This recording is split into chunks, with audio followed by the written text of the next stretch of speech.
Many conservatives love to portray all liberal celebrities as complete idiots, and who can blame them?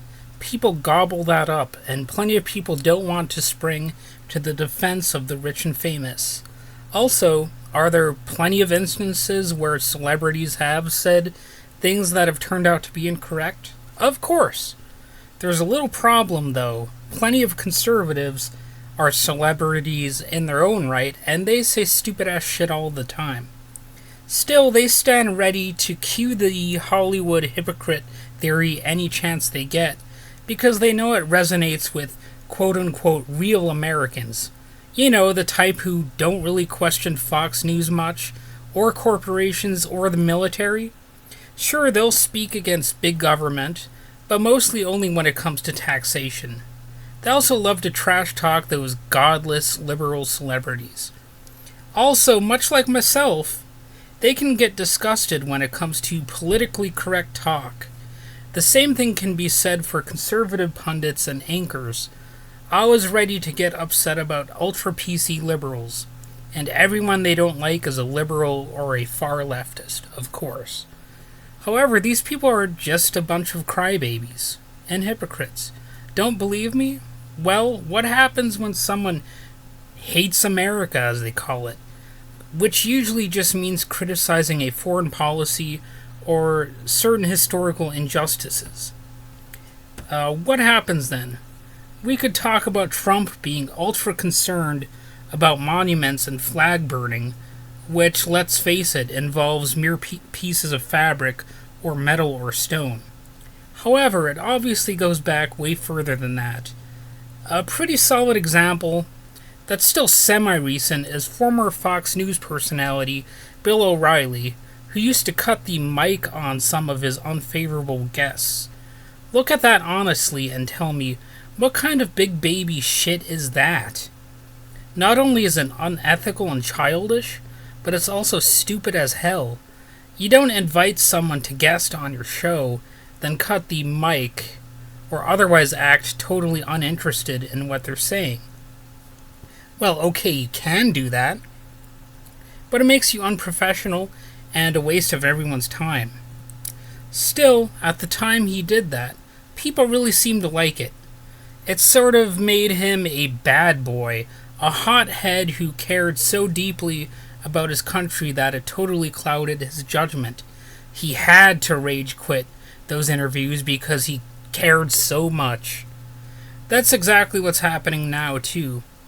After all this talk about liberals being guided by emotion, what do we see? Trump is like a giant baby who's utterly terrified of having his ideas challenged in even the most rudimentary way. He surrounds himself with yes men and yes women. If they don't agree with him, they get fired. And again, some people still love him for it. However, fortunately, some of that emotionally disturbed child magic is wearing off. The cuteness is over.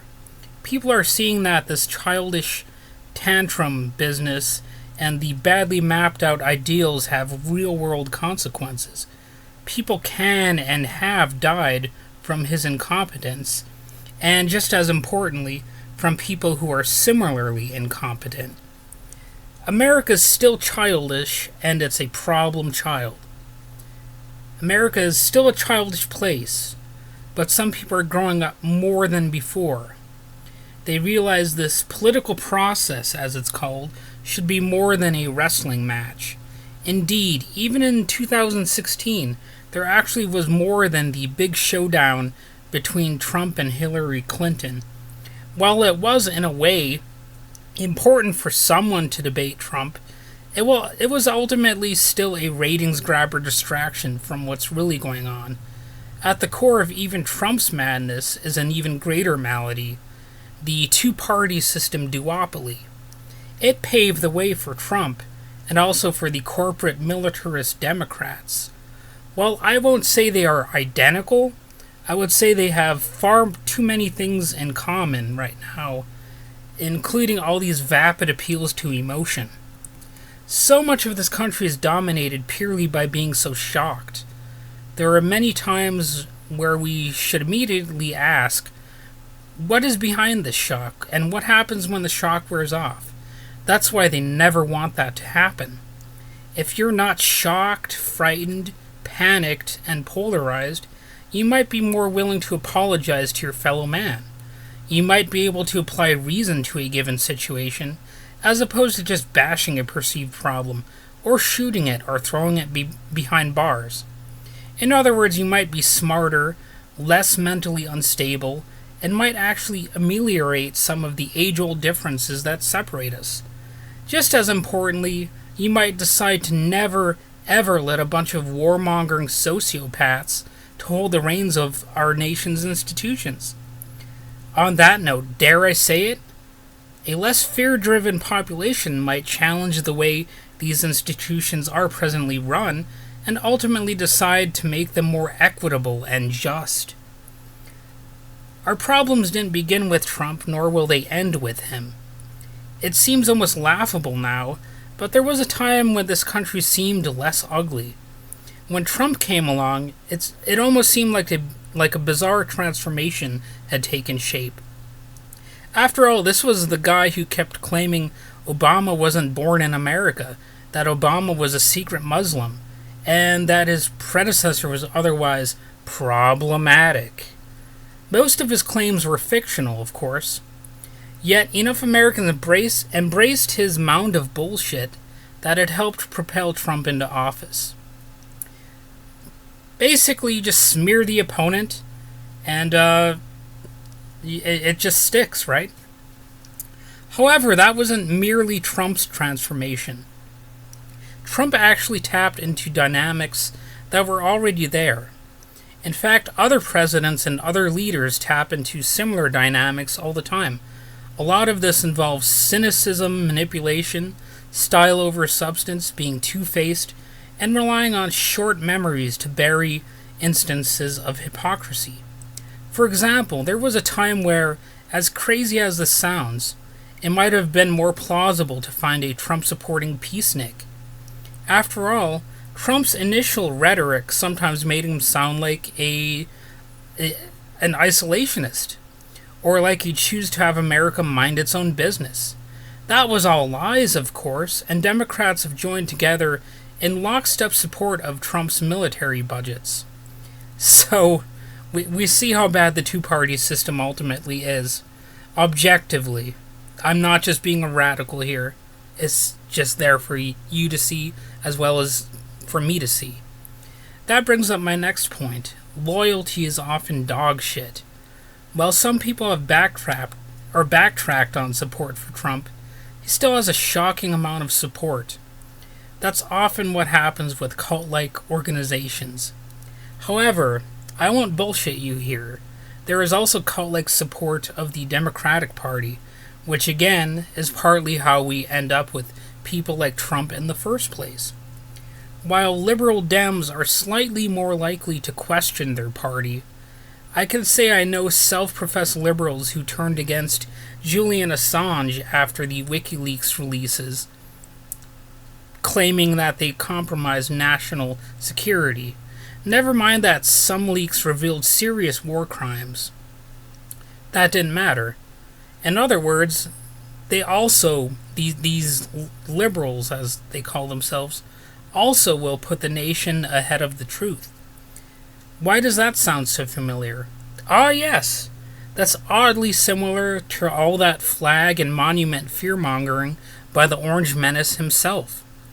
Emphasizing the truth that George Washington wore slaves' teeth and Thomas Jefferson raped slaves is un-American, right? You're not supposed to present those ideas as if they matter. as Trump just recently stressed for us, being the true intellectual that he is. Well, it's also supposed to be treasonous to, leak vital information like WikiLeaks did, or like the infamous Pentagon Papers. And that's something that the Democrats would be against as well. Unfortunately, though, plenty of people don't care about the truth unless it's coming from a voice that speaks with authority to confirm already existing feel-good dogmatism and tradition. That's why we can talk of immigrants needing to respect borders, while the United States invades foreign countries as it pleases, not giving a shit about their borders whatsoever. It doesn't matter that it's hypocritical or even that we destroy other people's lives and livelihoods.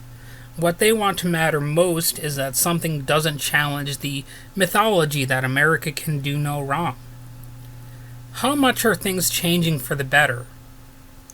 As the media and the news cycle grew jittery and Trump ascended to the top of the GOP ticket, there should have been far greater disgust with the GOP, and more conservatives should have taken the airwaves to condemn Donald Trump. However, that didn't happen so much for a simple reason. Donald Trump and his team were skilled propagandists. Apparently, praise for a wealthy businessman cannot be questioned, and all criticisms of Trump are suspect. If there's a critical story about Trump, it's all fake news, as he calls it. I can't really impersonate Trump very well. So, that's why I said it like that. Anyway, to be fair, I have heard some stories about Trump that, as crazy as it sounds, made me scoff at the media rather than at Trump. That's because when it comes down to it, I'm not a partisan hack. Others are not so lucky, though. They pick a side, turn it into a tribe, and they overwhelmingly stick to it. That's why change is not going to be easy. We are way too locked into this two-party system, which is the overarching reason why so many of our problems are so strong and so prevalent, other than the nature of authority itself, which so often clouds judgment and critical thinking. Now, not as many Americans seem to be sitting on their hands as in 2016. While the GOP prepares for a head-to-head clash with sleepy Joe Biden, it seems like we are perhaps better equipped for positive changes than before Trump took office.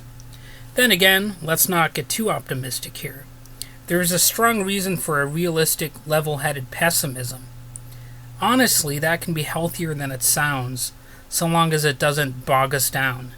The question is, will people listen to common sense rather than solely politicians, corporations, senior political correspondents, and consultants? I seriously still doubt it, and that still is a problem. You see, Donald Trump is actually kind of right about news often being kind of fake. However, what he leaves out is that it's not an either-or option. He is fake as well. Both Donald Trump and individual journalists can be deceitful, and often are. Such is the nature of the beast. Just because Republicans suck doesn't mean Democrats are vastly superior. What really matters is that people finally start focusing on the issues themselves and start acting accordingly. Do I mean people simply voting for the correct, carefully chosen candidate? No, not really. I actually would prefer people start creating alternatives to the status quo, at least in many respects. I do believe people can and should pool their resources and help each other out to the extent possible, and possibly even as quietly as possible. What do I mean? Should people start to respect action without spectacle? That's what I mean. I think that's a question we should ask.